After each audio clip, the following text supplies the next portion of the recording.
नमस्कार। मैं डॉक्टर कुलदीप एक बार फिर से आपका हार्दिक स्वागत करता हूं अपने यूट्यूब परिवार में।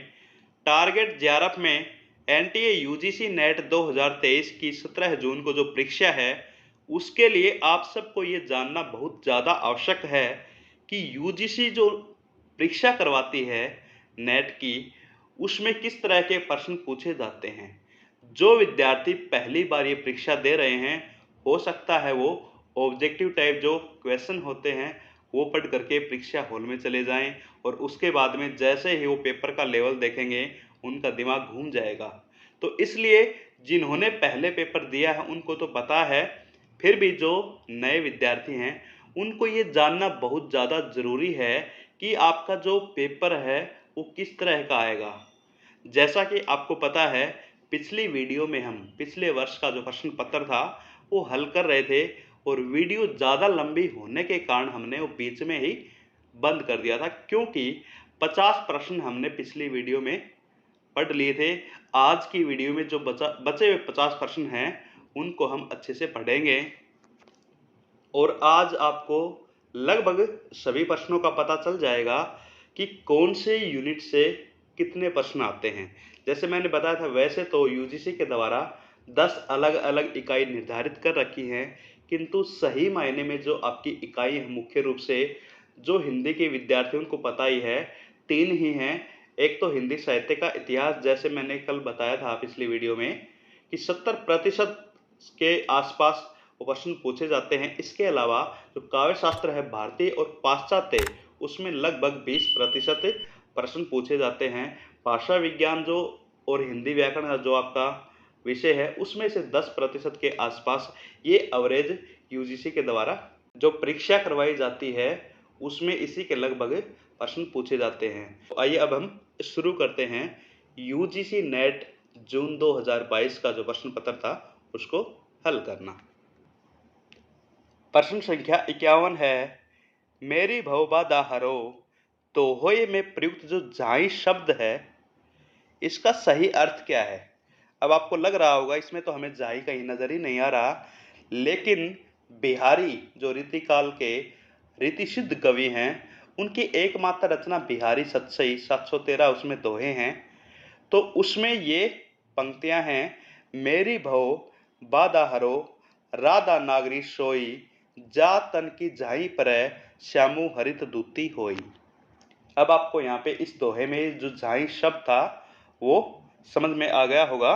तो इस झाई का अर्थ पूछ रखा है। झाई पर का अर्थ है एक तो परछाई है और दूसरा झलक है।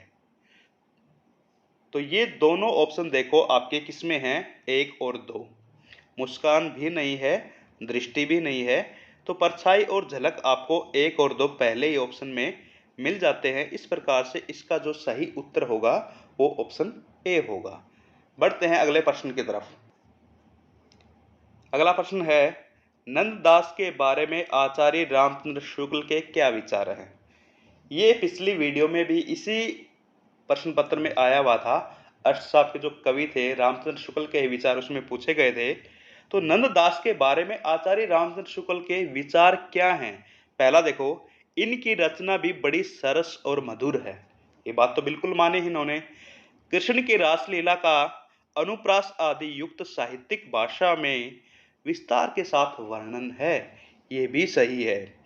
इनकी रचना रास पंचाध्यायी सोरठा छंदों में लिखी गई है, ये यहाँ पे गलत है, क्योंकि आपको पता होना चाहिए जो रास पंचाध्यायी है वो रोला छंद में है, सोरठा छंद में नहीं है। ये जो छंद होते हैं रोला छंद में ये लिखी गई है। अनुप्रास और चुने हुए संस्कृत पद विन्यास आदि नंददास की कविता में नहीं पाए जाते। ऐसा थोड़ी हो सकता है। संस्कृत के जो पद विन्यास हैं और अनुप्रास है लगभग कवियों की कविताओं में मिलते हैं। तो इस प्रकार ये वाली पंक्ति भी इनकी गलत है। तो आचार्य रामचंद्र शुक्ल के जो विचार हैं पहले 1 और 2 दोनों सही हैं। तो आप 1 और 2 देखो, ऑप्शन बी में आपको नजर आ रहा है, ये इसका सही उत्तर होगा। आपको ये पता चल ही गया होगा जो मैंने पिछली बार आपको बताया था, नंददास जो है वो अष्टसाप के कवियों में है। अष्टसाप की स्थापना किसने की थी, आचार्य विठलनाथ ने। विठलनाथ कौन थे, वल्लभ आचार्य के पुत्र थे। ठीक है, 1565 में अष्टछाप की स्थापना हुई थी। आइए अब हम बढ़ते हैं अगले प्रश्न की तरफ। राग दरबारी उपन्यास में व्यक्त हुए हैं। सबसे पहले तो आप ये देखो, जैसे कोई भी प्रश्न पढ़ते हो तो इस एक प्रश्न और इनके ऑप्शन से कितने अधिक प्रश्न हम बना सकते हैं। तो राग दरबारी जो उपन्यास है, इसके जो लेखक हैं वो हैं श्रीलाल शुक्ल। श्रीलाल शुक्ल। और आपको ये भी पता होना चाहिए ये जो उपन्यास है वो कब लिखा गया था। सन 1968 में ये उपन्यास लिखा गया था। तो इसमें जो व्यक्त हुए हैं वो देखो, मुक्त शिक्षा, ऐसी कोई बात इस उपन्यास में नहीं है।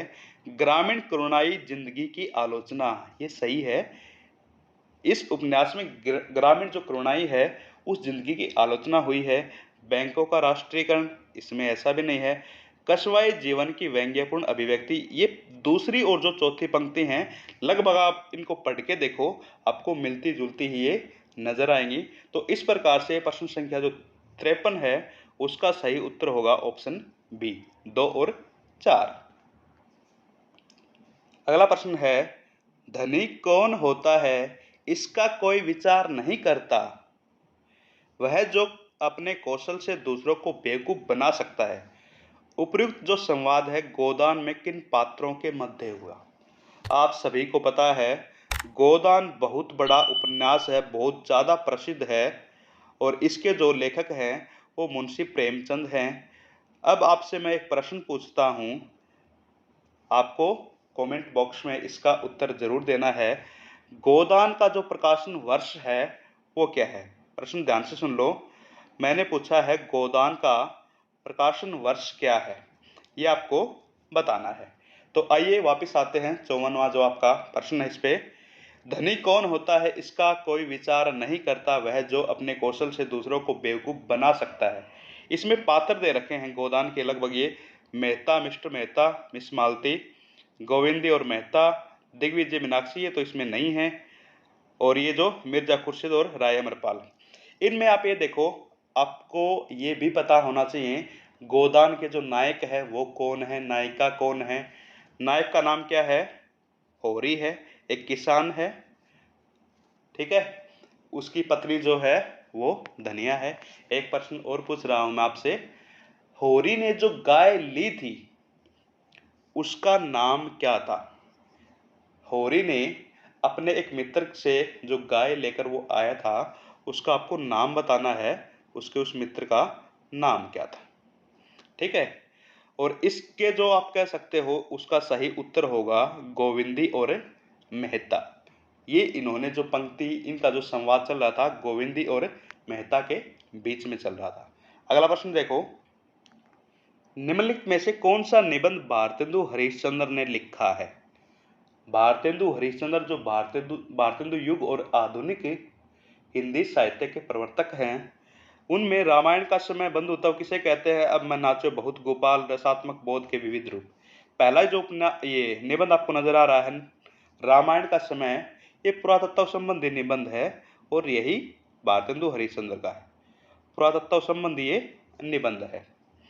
अगला प्रश्न देखो, प्रकाशन वर्ष के अनुसार निम्नलिखित ग्रंथों का सही अनुक्रम है। सबसे पहले आपको ये देखना है कि ये जितने भी ग्रंथ हैं ये हैं क्या। आंखों देखा पाकिस्तान, चीड़ों पर चांदनी, नए चीन में 10 दिन, पैरों में पंख बांधकर, ये सभी यात्रा वृत्तांत हैं या यात्रा वृत्त आप इनको कह सकते हो। ठीक है, सबसे पहला आपके सामने यात्रा वृत्तांत दिखाई दे रहा है, आंखों देखा पाकिस्तान। ये इसके जो लेखक हैं वो कमलेश्वर है, जिन्होंने कितने पाकिस्तान भी लिखा था, कमलेश्वर। अब ये देखो आप, इन्होंने पूछ क्या रखा है, इसमें पूछ रखा सही अनुक्रम क्या है।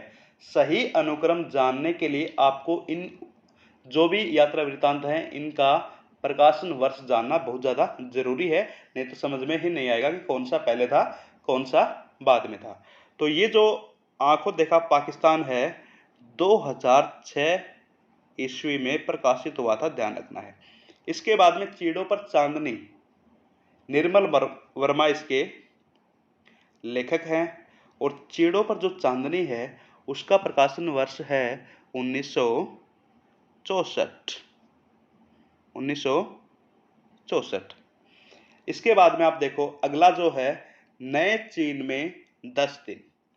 नए चीन में 10 दिन, इसके जो लेखक हैं वो हैं गिरधर राठी। इसका समय मुझे भी नहीं पता। इसके बाद में आपको अंत में नजर आ रहा है पैरों में पंख बांधकर। ये आपने हो सकता है 9वीं 10वीं कक्षा में ही पढ़ लिया होगा। राम वृक्ष बेनीपुरी, राम वृक्ष बेनीपुरी इसके लेखक हैं। और ये जो यात्रा वृत्तांत है ये 1952 में लिखा गया था। तो इस प्रकार से आपको समझ में आ गया होगा कि आंखों देखा पाकिस्तान है, यह 2006 में है। और इसके बाद में चीड़ों पर चांदनी 1964 में है। नए चीन में 10 दिन, इसका हमें नहीं पता। अगर आप जिसको भी पता हो तो कमेंट बॉक्स में जरूर बताना। पैरों में पंख बांधकर राम वृक्ष बेनीपुरी 1952। तो तीसरा ये जो 1952 आपको नजर आ रहा है, चौथा ऑप्शन, ये सबसे पहले आप ये देखो ऑप्शन में कहां पर है। तो आपको नजर आ गया होगा ऑप्शन सी में 1952 सबसे पहले है। तो हो सकता है ये भी हो, लेकिन जो आप उत्तर देखते हो उसका यही उत्तर है। तो इस हिसाब से आप कह सकते हो नए चीन में 10 दिन, 4 2 3 3 नंबर पे है। ये आंखों देखा जो पाकिस्तान 2006 में प्रकाशित हुआ था, इससे पहले की रचना है। ये आपको ध्यान में रखना है। 2000 से लेकर के 2006 के बीच में मिलेगी ये। तो जिसको भी पता हो, जिसने भी पढ़ा हो, तो कृपया करके वो कमेंट बॉक्स में इसका जवाब अवश्य दे। प्रश्न संख्या 57, निम्नलिखित में से देवसेना के कथन क्या हैं। पहले तो आपको ये पता करना होगा ये देवसेना क्या है। कहीं आप बाहुबली जो मूवी आपने देखी थी उस देवसेना को समझ जाओ। ये वो देवसेना देवसेना नहीं है। ये जयशंकर प्रसाद का एक नाटक है। बहुत बड़े नाटककार हैं, कवि भी हैं जयशंकर प्रसाद, आप सबको पता ही है। उनका एक नाटक है जिसका नाम है शकंद गुप्त। शकंद गुप्त। और इस नाटक में देवसेना है। और देवसेना के जो कथन पूछ रखे हैं वो कौन कौन से हैं। पहला है, विजय का क्षणिक उल्लास हृदय की भूख मिटा देगा कभी नहीं। वीरों का भी क्या ही व्यवसाय है, क्या ही उन्मत्त भावना है। एक कथन तो ये है। उसके बाद में देखो, पवित्रता की माप है मलिनता, सुख का आलोचक है, दुख पुण्य की कसौटी है पाप विजया, आकाश के सुंदर नक्षत्र आंखों से केवल देखे ही जाते हैं। ये इन्हीं का कथन है। आप ये देखो, हो सकता है आपसे इस प्रकार से भी प्रश्न पूछे जा सकते हैं। इसमें इतना बड़ा जो ये दे रखा है ऑप्शन, पवित्रता की माप है मलिनता, अकेला ये भी पूछा जा सकता है। सुख का है आलोचक, दुख पुण्य की कसौटी है पाप, अकेला ये पूछकर भी पूछा जा सकता है कि ये किसकी पंक्तियां हैं, किसका कथन है, किसके नाटक में है, किस नाटक में है, किस अंक में है। इस प्रकार से आपसे पूछा जा सकता है। आपको ये भी ध्यान में रखना है ये जो पंक्ति है वो नाटक के दूसरे अंक में है। ठीक है। इसके बाद में देखो अगली पंक्ति, नए ढंग के आभूषण, सुंदर वसन भरा हुआ यौवन, यह सब तो चाहिए ही, परंतु एक वस्तु और चाहिए पुरुष को वशीभूत करने के पहले धोखे की टट्टी। क्या लिख रखा भी, ऐसा ही कुछ नजर आ रहा है मुझे तो। हाँ ये सही है, ऐसे लिख रखा है। चौथा ऑप्शन देखो आप इसमें, ऐसा जीवन तो विडंबना है जिसके लिए दिन रात लड़ना पड़े। तो इस प्रकार से इस नाटक के अनुसार देवसेना की ये जो दूसरा और तीसरा कथन है ये सही है। तो जैसे ही आपको ऑप्शन में 2 और 3 दिखाई दे, बी और सी नजर आए, वहीं आप इसको टिक कर देना। बढ़ते हैं प्रश्न संख्या 58 की तरफ। हरिवंश राय बच्चन ने अपने पूर्वजों का चित्रण आत्मकथा के किस खंड में किया है। हरिवंश राय बच्चन की कुछ जो आत्मकथाएं हैं आपको पता ही होगा। बॉलीवुड के जो सुपरस्टार रह चुके अमिताभ बच्चन के पिताजी हैं हरिवंश राय बच्चन, जो बहुत बड़े हिंदी साहित्यकार हैं। और इन्होंने जो आत्मकथाएं लिखी है उनमें अपने पूर्वजों का चित्रण किस आत्मकथा में किया है। नीड़ का निर्माण, फिर बसेरे से दूर, 10 द्वार से सोपान तक, ये सभी इसकी इनकी आत्मकथाएं हैं। और क्या भूलूं क्या याद करूं, इस आत्मकथा में हरिवंश राय बच्चन ने अपने पूर्वजों का चित्रण किया है। अगला प्रश्न है, जगपति की बीमारी और बेरोजगारी से उपजी आर्थिक मजबूरियों से त्रस्त पत्नी चंदा की कहानी है। सबसे पहले तो आपको ये पता होना चाहिए किस कहानी से है। हाँ, यही इसमें पूछ रखा है। ये है राजा निर्बसिया, जो आपको पहले ही ऑप्शन में मिल गया। और आपको ये भी पता होना चाहिए इसके जो लेखक हैं वो कौन है। अभी अभी आया था, मैंने जो बताया था ना, कितने पाकिस्तान और आंखों देखा पाकिस्तान, ये जो रचनाएं हैं वो कमलेश्वर की ही हैं। और आपको यहाँ जो राजा निर्बसिया नजर आ रहा है ये भी कमलेश्वर की ही रचना है। इसका उत्तर भी होगा ऑप्शन ए। अगला प्रश्न है, इनमें से कौन सा निबंधकार द्विवेदी युग का नहीं है। आपको पता होगा जिस प्रकार से कहानी, उपन्यास, कविता, निबंध, आलोचनाएं ये अलग अलग भागों में बांट रखी हैं ताकि हमें याद करने में, समझने में इनको दिक्कत ना हो। इसी प्रकार से जो निबंध बांटा हुआ, सबसे पहले आप कह सकते हो भारतेंदु युग है, उसके बाद में द्विवेदी युग है, उसके बाद में शुक्ल युग, शुक्लोत्तर युग, स्वातंत्र्योत्तर युग। इस प्रकार से निबंध को बांटा हुआ है, इसी प्रकार से आलोचना को है। तो ये जो आपको द्विवेदी युग के निबंधकार नजर आ रहे हैं उनमें अध्यापक पूर्ण सिंह भी है, बहुत ज्यादा प्रसिद्ध निबंधकार है। माधव प्रसाद मिश्र भी है, गोविंद नारायण मिश्र भी है। एक बच गया कुबेरनाथ राय। कुबेरनाथ राय ये शुक्लोत्तर युग का है। आचार्य रामचंद्र शुक्ल जो हैं उनके नाम पर निबंध है। तो शुक्लोत्तर, आचार्य रामचंद्र शुक्ल के बाद के जो भी निबंधकार हुए हैं उनमें हजारी प्रसाद द्विवेदी है, कुबेरनाथ राय है। इनका नाम बड़े ही आदर के साथ लिया जाता है। प्रश्न संख्या 61, निम्नलिखित में से कौन सी भारतेंदु की अनुदित रचना है। एक तो होती है मूल रचनाएं जो स्वयं के द्वारा लिखी जाती हैं, एक होती है अनुदित रचनाएं जो दूसरी भाषाओं से जिन रचनाओं का अनुवाद किया जाता है। भारतेंदु हरिश्चंद्र के जो नाटक हैं उनमें यहाँ पे दिखा रखे कौन सी इनकी अनुदित रचना नहीं है, अर्थात इनकी मूल रचना है। विद्या सुंदर जो पहला ऑप्शन है ये भी इनकी अनुदित रचना है, पाखंड विडंबन भी, सत्य हरिश्चंद्र भी। किंतु सती प्रताप आपको जो नजर आ रहा है ये इनकी मूल रचना है, मूल नाटक है। तो इस प्रकार से इसका उत्तर सही हो जाएगा सती प्रताप। अगला प्रश्न है, प्रकाशन वर्ष की दृष्टि से निम्नलिखित नाटकों का सही अनुक्रम क्या है।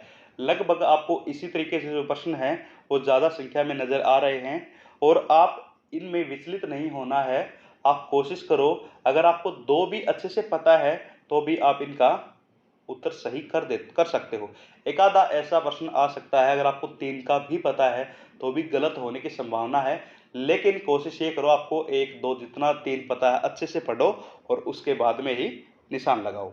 सबसे पहला जो आपके सामने नाटक नजर आ रहा है बकरी, ये नाटक आपने एमए में पढ़ा होगा शायद, अब तो नहीं है इस सिलेबस में। पहले जब हम पढ़ते थे उस समय हमारे सिलेबस में लगा हुआ था बकरी नाटक। ये सर्वेश्वर दयाल सक्सेना का नाटक है, सर्वेश्वर दयाल सक्सेना, ठीक है। और ये जो नाटक है वो 1974 में लिखा गया था, 1974 में।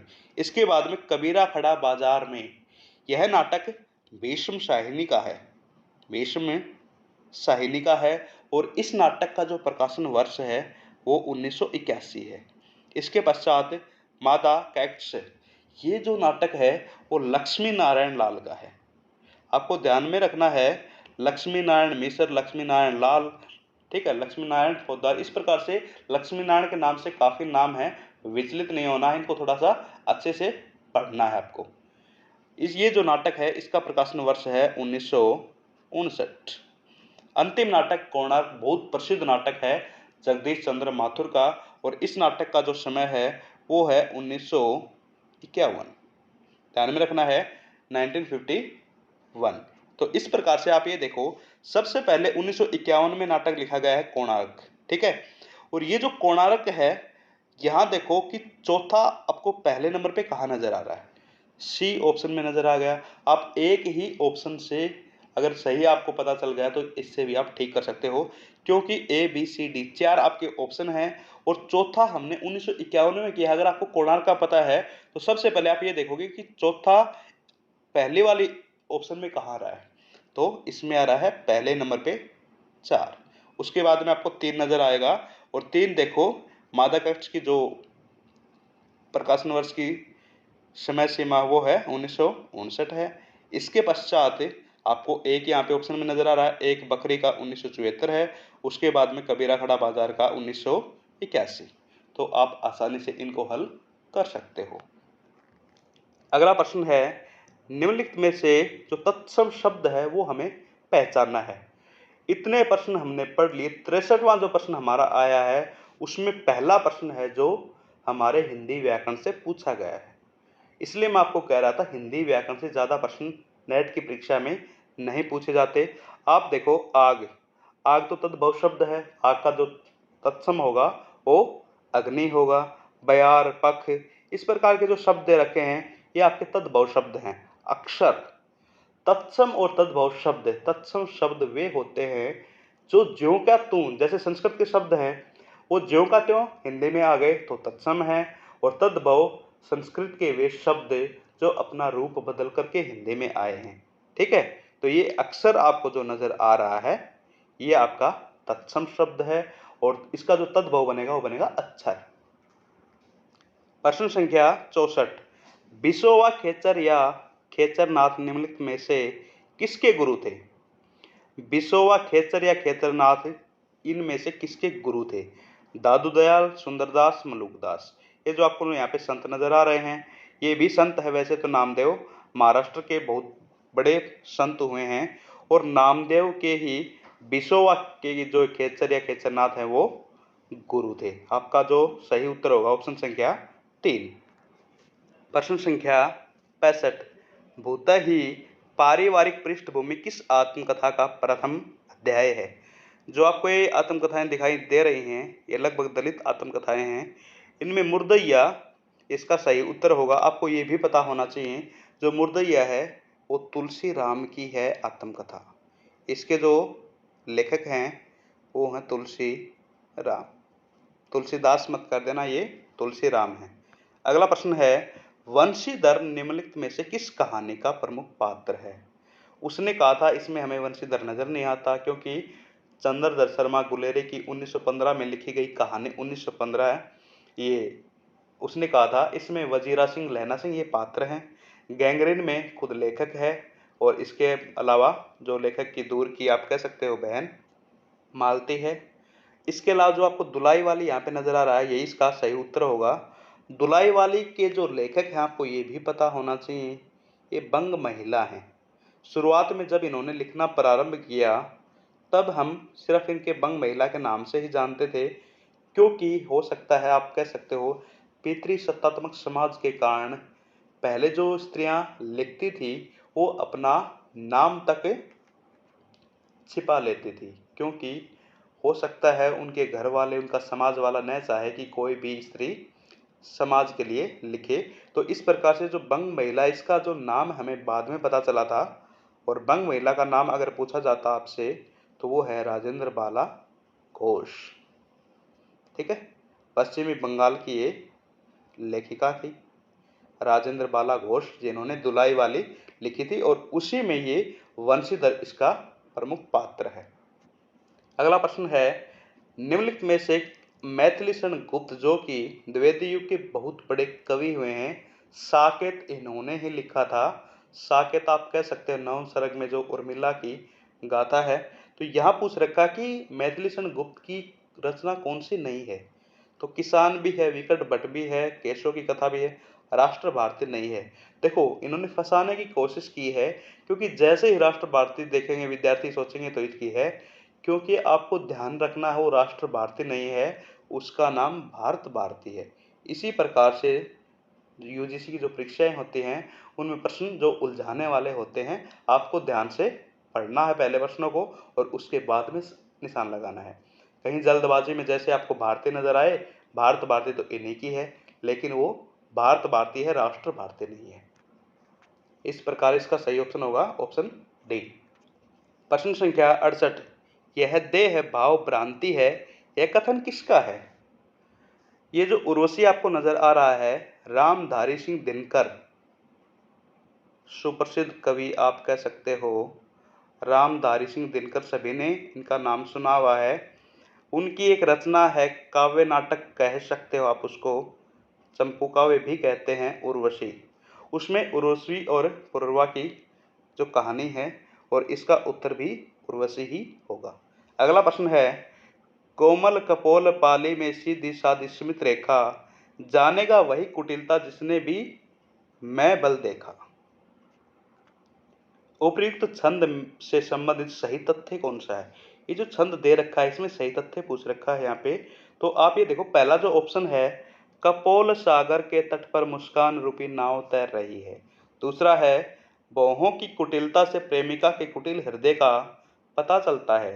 तीसरा ऑप्शन है, बाहों की कुटिलता से अनुराग सूचित हो रहा है।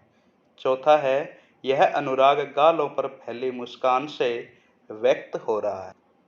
तो इस छंद के अनुसार, कोमल कपोल पाली में सीधी सादी स्मित रेखा, बाहों की कुटिलता से प्रेमिका और बाहों की कुटिलता से अनुराग सूचित हो रहा है। 2 और 3 ये दोनों आपको, ये 2 वाला नहीं है भाई, 3 और 4, 3 और 4 ये दोनों सही हैं। तो 3 और 4 ऑप्शन में देखो, ऑप्शन डी इसका सही हो जाएगा। अगला प्रश्न है, मिलान करना है, विषमता की पीड़ा से व्यस्त हो रहा संबंधित विश्व महान। अगला है, मिलन के पल केवल 2-4 विरह के कल्प अपार। तीसरा है, दिन 12 वर्षों में घुड़े के भी सुने गए हैं फिरते। अगला है, तोड़ दो यह क्षितिज मैं भी देख लूं उस ओर क्या है। तो विषमता की पीड़ा से व्यस्त हो रहा स्पंदित विश्व महान, ये जयशंकर प्रसाद की पंक्ति है, कामायनी से आपको ध्यान में रखना है। कामायनी जो इनका महाकाव्य है। एक प्रश्न और भी आया हुआ था, कामायनी के जो सर्ग पूछ रखे थे। इसके अलावा, मिलन के पल 2-4 विरह के कल्प अपार, ये जो है वो सुमित्रा नंदन पंत की हो सकता है, शायद ये परिवर्तन कविता से हो। दिन 12 वर्षों में घोड़े के भी सुने गए, ये मैथिली शरण गुप्त की पंक्तियां हैं। तोड़ दो यह क्षितिज मैं भी देख लूं उस ओर क्या है। यहाँ हमने जो पिछली वीडियो थी उसमें भी एक कविता देखी थी, फिर विकल है प्राण मेरे, फिर विकल है प्राण मेरे, महादेव वर्मा की जो कविता थी उसी से पंक्ति उठाई गई है। तो इसका ये सही है।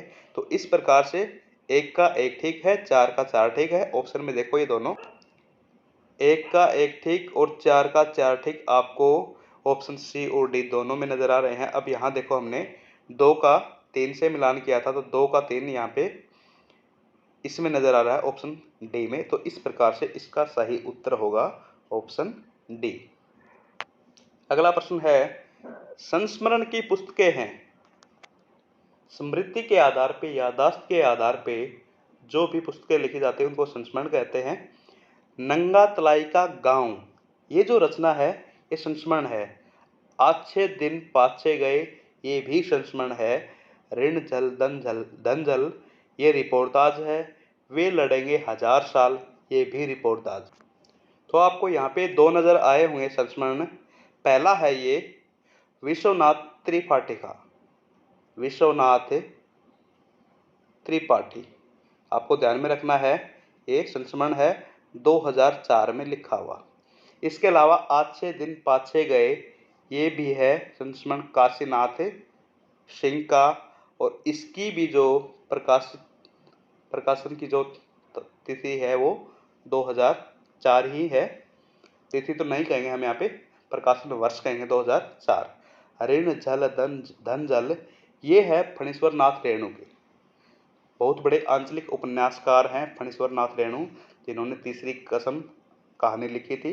इसके अलावा आपके पास में एक और बचता है, वे लड़ेंगे 1000 साल, और इसके जो रिपोर्टाज के लेखक हैं वो हैं शिव सागर मिश्र। ये जो आपका अंतिम बच गया रिपोर्टाज है, ये शिव सागर मिश्र का है। तो अब हमने ये ध्यान रखना है सिर्फ कि प्रश्न में क्या पूछा गया था। संस्मरण की पुस्तकें 1 और 3 है, 1 और 3 ऑप्शन सी में है। तो इस प्रकार ऑप्शन सी इसका सही हो जाएगा। उदासी संप्रदाय के प्रवर्तक, प्रश्न संख्या 72। उदासी संप्रदाय भक्ति काल में आपने देखा होगा बहुत सारे संप्रदाय हैं, और उनके जो संतों के संप्रदाय हैं उनमें आपने गुरु नानक देव का नाम जरूर सुना होगा सभी ने, जो आप कह सकते हो ये सिख हैं, सिख संप्रदाय के प्रवर्तक भी हैं वो। तो सिख संप्रदाय के प्रवर्तक के जो बेटे हैं गुरु नानक देव के श्री चंद, वो हैं उदासी संप्रदाय के प्रवर्तक। अगला प्रश्न है, परिंदे कहानी के पात्र कौन कौन से? सबसे पहले आपको पता होना चाहिए परिंदे कहानी निर्मल वर्मा की है। छेड़ों पर चांदनी एक प्रश्न और भी आया था कुछ देर पहले निर्मल वर्मा का, और इसमें डॉक्टर मुखर्जी और ह्यूबर्ट दोनों ही इस कहानी के पात्र हैं। ऑप्शन में जैसे आपको नजर आएगा, ऑप्शन में डॉक्टर मुखर्जी और ह्यूबर्ट, वहां मिलेगा आपको 1 और 2, तो उसी पे आप निशान लगा देना। अब बढ़ते हैं अगले प्रश्न की तरफ। जिस विद्यार्थी को जो कुछ भी समझ में नहीं आए वो बेझिझक कमेंट बॉक्स में पूछ सकते हैं, और जिसको लगता है जितने प्रश्न अभी तक हमने पढ़े हैं उनमें कोई मुझसे गलती हुई हो तो भी बेझिझक आप मुझे बता सकते हैं कमेंट बॉक्स में ही। कहीं आपको ये लगे कि सर क्या सोचेंगे, क्या प्रभाव पड़ेगा, ऐसा बिल्कुल भी नहीं है, क्योंकि मैं भी चाहता हूं कि मुझे भी कुछ ना कुछ सीखने को मिले। मेरा मतलब ये नहीं है कि मैं आपको सिखा रहा हूं, मेरा मतलब ये है कि मैं आपके माध्यम से कुछ ऐसी बातें हैं जो छूट गई हैं वो सीखना चाहता हूं। जैसे पिछली वीडियो में नंददास का जो जन्म था वो 1513 लिखा हुआ था। हालांकि कमेंट बॉक्स में मैंने आपको बता दिया कि वीडियो में मैंने गलत बताया था, उसको आप ठीक करके 1533 कर लेना। और ये भी जो गलती मैंने की थी मेरे एक साथी ने ही सही करवाई। उन्होंने जैसे इस वीडियो को देखा उन्होंने बताया 1513 नहीं, नंददास का जन्म 1533 है। मुझे भी याद आ गया, जब मैंने खुद ने नेट जेआरएफ की तैयारी की थी तब 1533 ही पढ़ा था, किंतु कुछ दिन पहले पुस्तक से मैंने जैसे इसका नंददास का जन्म पढ़ा वो वहाँ पे 1513 मिला और नेट पर भी 1513 मिला। फिर मुझे याद आया कि ये जो नेट पर है हो सकता है ये वाली जो गाइड है इनमें गलत हो सकता है और इनका जो जन्म है वो 1533 सही है। इसी प्रकार से जहाँ पर भी आपको लग रहा है यहाँ कुछ गड़बड़ है, आप कमेंट बॉक्स में मुझे बता सकते हैं। वीडियो अगर अच्छी लगे तो लाइक ज़रूर कर दिया करो, और जो भी विद्यार्थी जिन्होंने अभी तक चैनल को सब्सक्राइब नहीं किया है उनसे निवेदन है कि वो चैनल को सब्सक्राइब कर ले, क्योंकि हिंदी व्याकरण जो पूरा है आपकी यूजीसी नेट की पहली इकाई है। कुछ दिन बाद में जैसे हो सकता है कि 17 जून के बाद में मैं वो फिर से प्रारंभ करवा दूं। हो ये रहा है कि 17 जून से पहले मेरी कोशिश यही है कि ज़्यादा से ज़्यादा जो आपको प्रेरित करे इस प्रकार की वीडियो बनाऊं, और या फिर जो प्रश्न पत्र हैं उनको हल करूं। आप सोच रहे होंगे कि वीडियो इतनी लेट क्यों आ रही है, क्योंकि एक तो कॉलेज का जो काम है वो बहुत ज़्यादा है, क्योंकि सुबह शाम कॉलेज काम में बिजी रहते हैं और पिछले 2 दिन से घर पे गेस्ट आए हुए थे, इसलिए मैं वीडियो थोड़ा सा देरी से बना रहा हूँ। इसके लिए माफ़ी चाहता हूँ, लेकिन कोशिश करूँगा 17 जून से पहले पहले कम से कम भी 3 या 4 वीडियो आप तक पहुँचा सकूँ।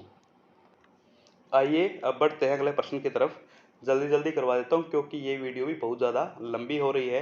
मुझे पता है जैसे आप वीडियो देखते हो, वीडियो की टाइमिंग आपको नज़र आती है 1 घंटे से ज़्यादा है, तो आप उसको स्किप कर देते हो, देखना ही छोड़ देते हो, क्योंकि आपको ये नहीं पता जितनी ज़्यादा लंबी वीडियो होगी उसमें उतनी ज़्यादा गहराई की बातें आपको बताई जा रही हैं। हो सकता है मान के चलो ये जो 50 प्रश्न हैं मैं मैक्सिमम 20 या 25 मिनट में भी आपको करवा सकता हूँ, लेकिन करवाने का फ़ायदा क्या है जब आपको कुछ समझ में ही नहीं आएगा।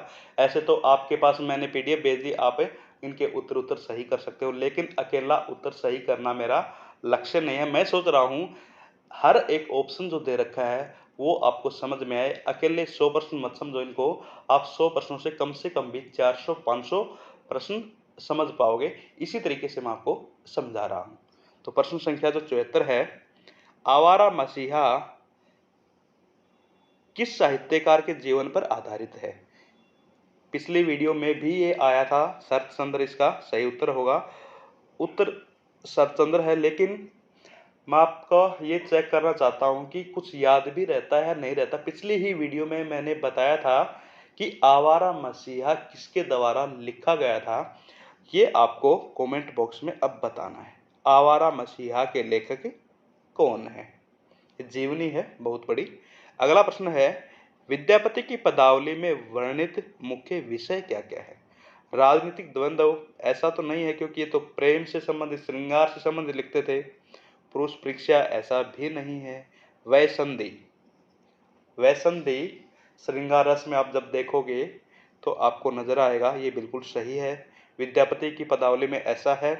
और अनमोल विवाह, अनमोल की जगह यहाँ अनमेल कर लेना, अनमेल विवाह है। ये दोनों विद्यापति की पदावली में आपको नजर आएंगे। ऑप्शन 2 और 4 देखो कहाँ है, सी में। तो बढ़ते हैं अगले प्रश्न की तरफ। अब मैं कोशिश करूंगा जितना जल्दी हो सके इनको खत्म कर दे, क्योंकि अंतिम जो आपके 10 प्रश्न हैं वो पद्यांश और गद्यांश जो पहले दे रखे हैं उन्हीं में से छांटने हैं। 90% तक आपको थोड़ा सा समझ के चलना है। अगला प्रश्न है, एक और द्रोणाचार्य में द्रोणाचार्य की कथन क्या है। सबसे पहले आपको पता होना चाहिए एक और द्रोणाचार्य के लेखक कौन है। इसके लेखक हैं शंकर शेष, शंकर शेष। अब इनके कथन पढ़ो। उस दिन भूख मेरे सिद्धांत से बड़ी हो गई। अगला ऑप्शन है, राजकीय अन्न की दास्ता ने मेरा विवेक खरीदा। तीसरा है, व्यवस्था उसकी पीठ थपथपाती थी। चौथा है, याद है जब तुमने विरोध की भाषा अपनाई। सत्ता के तुम्हारे अस्तित्व पर सीधे हमला किया, इसलिए विरोध मत करो। यहाँ द्रोणाचार्य की कौन कौन से कथन है, कौन से नहीं, हमें यही बताना है। तो इन ऑप्शन में आप जो पहला आपको नजर आ रहा है, उस दिन भूख मेरे सिद्धांत से बड़ी हो गई, ये भी द्रोणाचार्य ने कहा है। राजकीय अन्न की दास्तां ने मेरा विवेक खरीदा, ये भी उन्हीं की बात है। तीसरा चौथा ऑप्शन यहाँ सही नहीं है, तो केवल 1 और 2, इसका पहला ही जो उत्तर है ऑप्शन है यही इसका उत्तर होगा।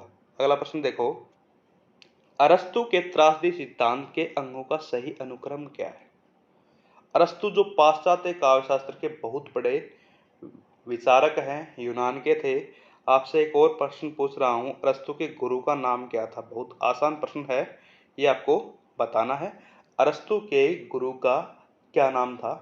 अगर आप इसका उत्तर कमेंट बॉक्स में देते हो तो मुझे पता चल जाएगा कि आप वीडियो को बीच में नहीं छोड़ रहे हो, आप वीडियो पूरी देख रहे हो।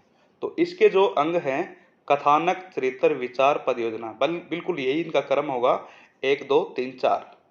तो ऑप्शन संख्या 3 इसका सही उत्तर हो जाएगा। अगला प्रश्न है, निम्नलिखित में से यह कथन साकाव्य घटनाकुल शब्द उपस्थिति किसका है। फिर से पढ़ो इस कथन को। साकाव्य घटनाकुल शब्द उपस्थिति किसका कथन है। ये कथन है जगन्नाथ का, पंडित राज जगन्नाथ। ये बहुत ज्यादा प्रसिद्ध एक पंक्ति है इनकी। रमणीय अर्थ है, रमणीय अर्थ है, प्रतिपादक है, शब्द है काव्यम।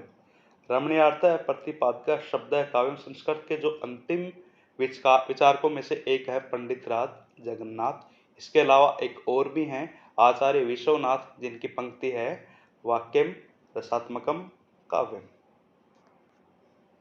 प्रश्न संख्या 79, एक कहानी यह, इसमें क्या पूछ रखा है, कौन सी कृतियां आत्मकथा नहीं है।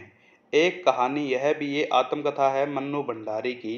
वैसे कुछ विद्वान इसको आत्मकथा नहीं मानते, लेकिन इन्होंने अपने जीवन की घटनाओं का उल्लेख ही इसमें कर रखा है। तो मन्नू भंडारी, इनकी जो आत्मकथा है एक कहानी यह भी। इसके बाद में अन्या से अनन्या, बहुत ज़्यादा प्रसिद्ध आत्मकथा है प्रभा खेतान की, प्रभा खेतान की है। इसके पश्चात बाण भट्ट की आत्मकथा, ये कहानी नहीं उपन्यास है, हजारी प्रसाद द्विवेदी का शेखर एक जीवनी, ये भी मनोविश्लेषणात्मक उपन्यास है, सच्चिदानंद हीरानंद वात्स्यायन आज्ञे का। इस प्रकार से ऑप्शन 1 और 3 देखो कहाँ है, वही आपके ठीक हो जाएंगे।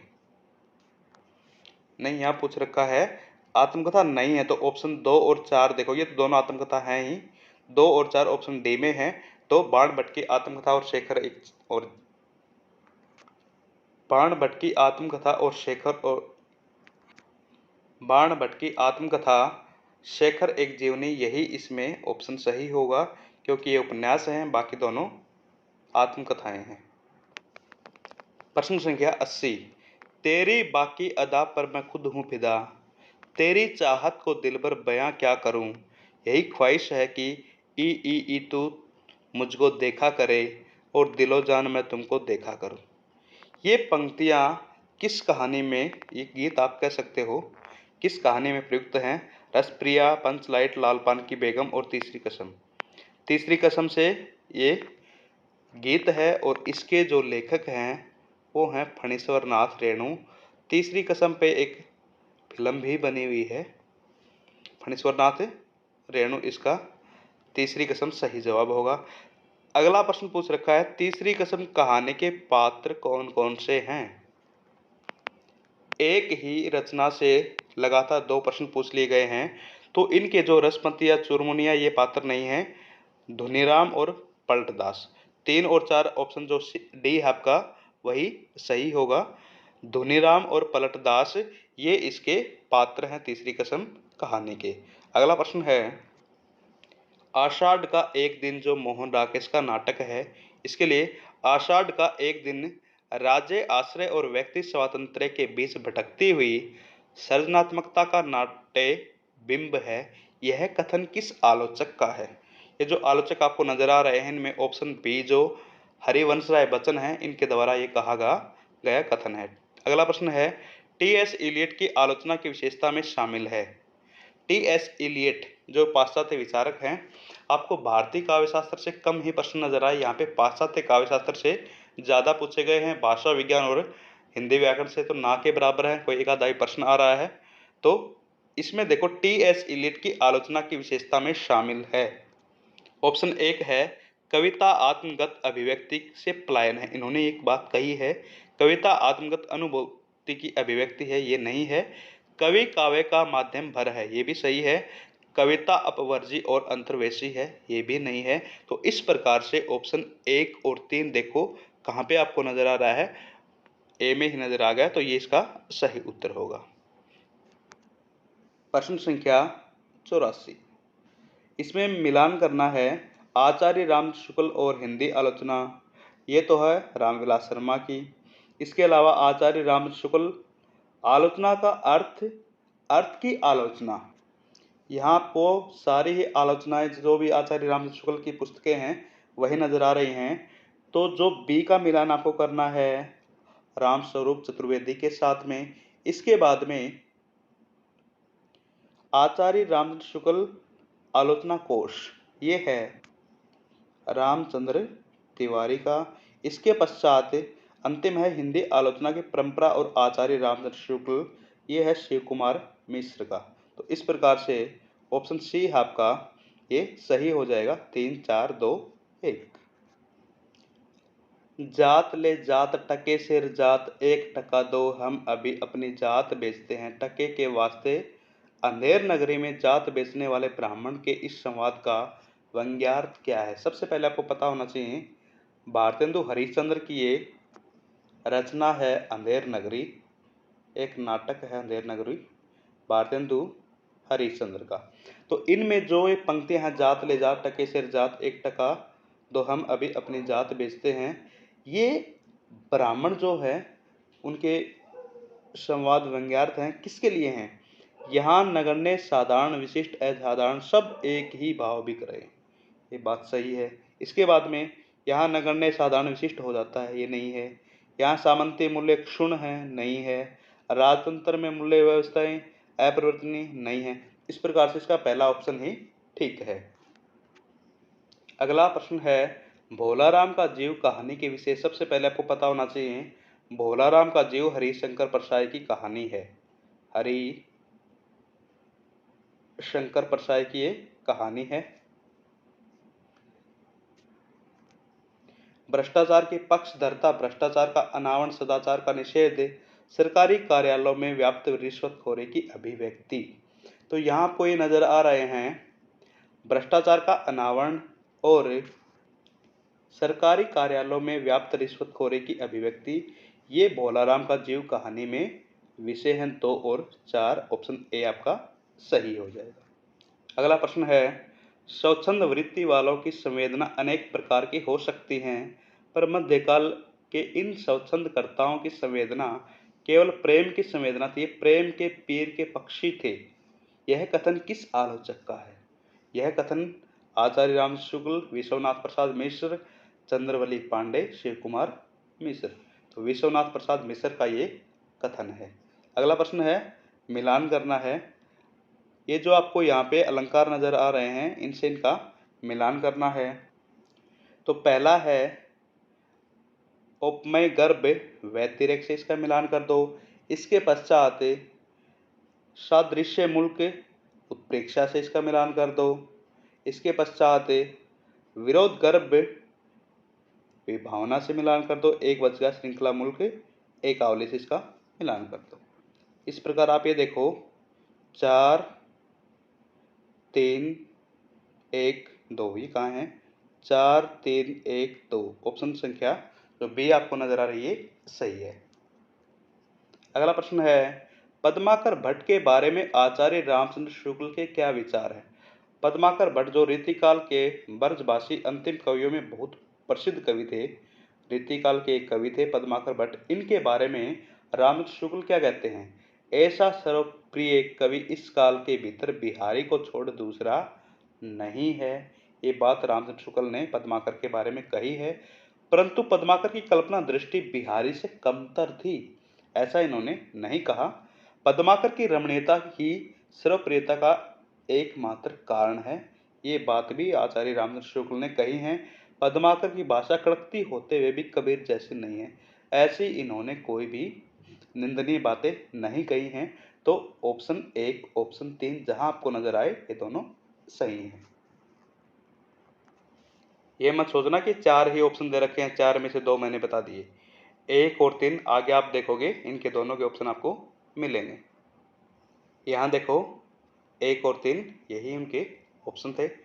तद्दोषी शायद यहाँ नहीं आएगा, तद्दोषौ आएगा जहाँ तक हमने पढ़ा है। तद्दोषौ शब्दार्थो सगुणावन लंकृति पुनः कवापी उक्ति किस आचार्य की है। आचार्य मम्मट जो संस्कृत के बहुत बड़े विद्वान हैं, उन्होंने ये पंक्ति कही है। तो यहाँ पे तद्दोषी की जगह तद्दोषौ कर लेना। अब यहाँ तक ये जो प्रश्न थे 90 ये हमने पढ़ लिए हैं।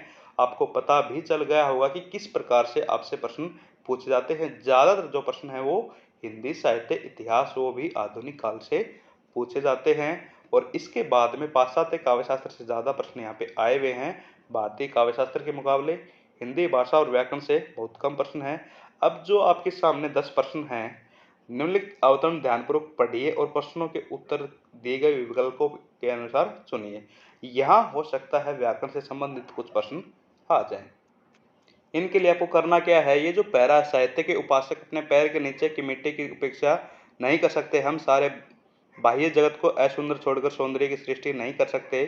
सुंदरता सामंजस्य का नाम है जिस दुनिया में छोटाई और बड़ाई में, धनी और निर्धन में, ज्ञानी और अज्ञानी में आकाश पाताल का अंतर हो, वह दुनिया का बाह्य सामंजस्य नहीं कही जा सकती और इसलिए वह सुंदर भी नहीं है। इस बाह्य असुंदरता के बाह्य में खड़े होकर आंतरिक सौंदर्य की उपासना नहीं हो सकती। इसी प्रकार से आप जैसे ही ध्यान से ये अवतरण पढ़ोगे उसके बाद में प्रश्न दे रखे हैं, और प्रश्न पढ़ने के बाद में वापस आपको ये देखना कि यहाँ किस बारे में बातें कही गई हैं, और उसका जो उत्तर है आपको इसी अवतरण में इसी पहरे में मिलने वाला है। तो इसी प्रकार से एक आधा प्रश्न हम देख लेते हैं, उसके बाद में ये वीडियो यहीं पे खत्म हो जाएगी। यहाँ देखो, उपयुक्त अवतरण के आधार पर सुंदर दुनिया का अभिप्राय क्या है। असुंदर की अनदेखे और सुंदर का प्रदर्शन नहीं था। विषमता को कम करके बाह्य परिस्थितियों में सामंजस्य स्थापित करना। अमीर गरीब, यहाँ देखो पहले देखो प्रश्न क्या पूछ रखा है, निम्नलिखित अवतरण के आधार पर सुंदर दुनिया का अभिप्राय। सुंदर दुनिया जैसे आपको नजर आया, आप वापिस अवतरण में जाओ, यहाँ आपको नजर आ रहा होगा सामंजस्य का नाम है किसका, सुंदरता का। इस प्रकार से आप यहाँ से पढ़ोगे तब जाकर के आपको समझ में आ जाएगा कि किस बारे में ये बातें कर रहे हैं।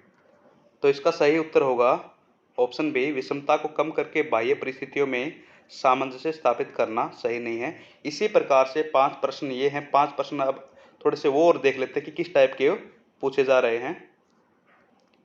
प्रश्न संख्या 91 से 95 उस पहरे से पूछे गए थे, और 96 से लेकर के 100 तक इस अवतरण से पूछे जाएंगे। विवाह से पूर्व का तो कुछ छोड़ना नहीं होता और न उनकी परिस्थितियों में कोई अंतर ही आता है, परंतु इसके विपरीत स्त्री के लिए विवाह मानो एक परिचित संसार। तो इसी प्रकार से प्रश्न पूछे जा रहे हैं।